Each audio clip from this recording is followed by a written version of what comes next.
Hi everyone! Today we are going to tell you how to play the Siege of Runedar by Reiner Knizia.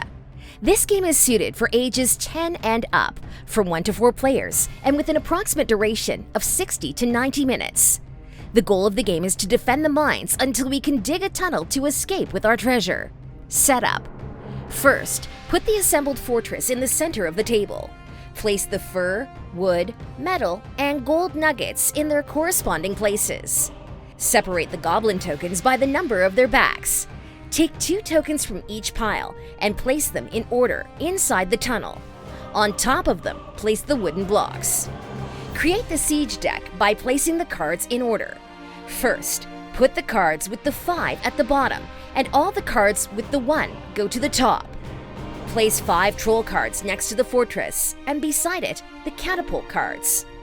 Each player takes a dwarf, their 12 initial cards, and their discard token.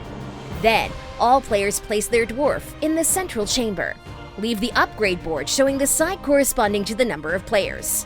On it, place the upgrade cards in their corresponding color and flip the first 5 of the yellow deck. Place the 5 mercenary cards face up.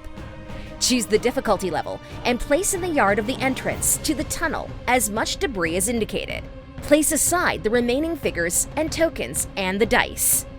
To finish, each player draws 2 cards from their deck and place them, without looking at them, under their discard token. Create your draw deck with the remaining 10 cards and draw 5. The shortest player will be the starting player. Once decided, you are ready to start playing. Player's turn. In your turn, perform the following actions in this order. A. Activate the siege tower and/or the catapult. First, check if they are in your playing area. If so, they are activated. Siege tower. Reveal the first troll token and place it next to a troll in the yard at the tunnel entrance. Catapult. Reveal the first card of the catapult deck and place it on the upgrade board, where the card indicates it. This space will be blocked for the rest of the game. If there is a card, it will be discarded, and if there were materials, they will be returned to the fortress workshops. Discard also a golden nugget from the central chamber. After activating the catapult and the siege tower, they always return to the reserve. B. Playing orc cards. If you have one or both orc cards in your hand, you must play them at this point. When playing an orc card, reveal the first card of the siege deck to apply it. Orc. Place the indicated number of orcs next to the marked outer wall. Some of these cards have an arrow icon. This causes all orcs in play to move 1 step towards the central chamber. When an orc enters the central chamber, it steals a gold nugget and returns it to the reserve.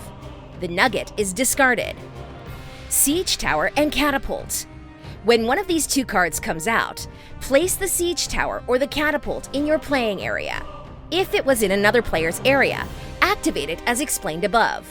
Then, return it to the reserve. C. Play all the dwarf cards. Play the remaining cards in your hand one at a time, applying all the effects of the card before moving on to the next. You can only perform 1 action per card, even if it shows several of them. Magic weapons or tools do allow you to perform 2 actions. The actions of the dwarves are: move. For each step shown on the card, the dwarf can move to an adjacent location. Weapon or magic tool cards show this symbol and allow you to move to any place in the fortress. Work the resources.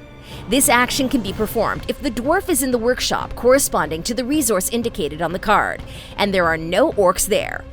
Take the number of resources indicated on the card and place them on the upgrade board on 1 or more cards. Resources cannot be saved. They are used immediately. Some goblins require resources to stop bothering you. You can use them for this.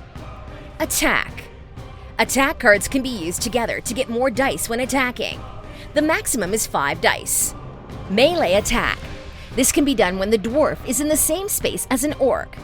Roll as many dice as indicated by the cards played to attack. Every 2 hits equal 1 damage point. An orc is eliminated with 1 damage point. More than 1 orc can be eliminated with the same roll. Ranged attack. It can only be performed when the dwarf is in one of the 3 towers of the fortress. In this type of attack, only crossbows count. Each hit counts as 1 damage point. You can choose to attack from a distance all orcs on a wall, the ones outside the fortress, the siege tower, or the catapult if they are in another player's area. Decide your target at the start of the attack before rolling the dice. You cannot attack from a distance the inside of the fortress, except for the tunnel yard. Dig.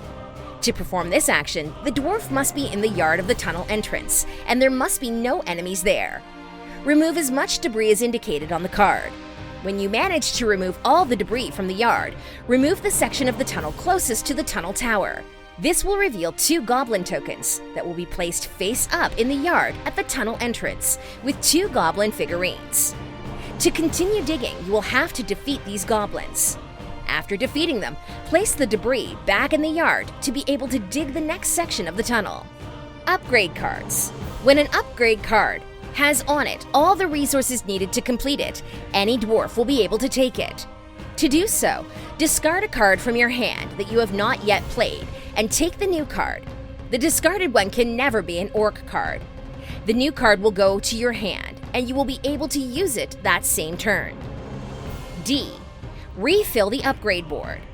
If your dwarf is in the central chamber of the fortress at the end of your turn, you can fill the empty spaces on the upgrade board by drawing the cards from the deck you want. You can also remove cards of your choice from the upgrade board to make room for new ones. End of turn. Place the 5 cards you just played under your discarded token. If there are 5 cards left in the draw deck, take them. If not, shuffle your 12 cards. Leave 2 of them randomly under the discard token and create a new draw deck. Mercenaries, trolls, and goblins. Mercenaries will be an invaluable help. They can be activated at any time of the turn by paying 2 gold nuggets.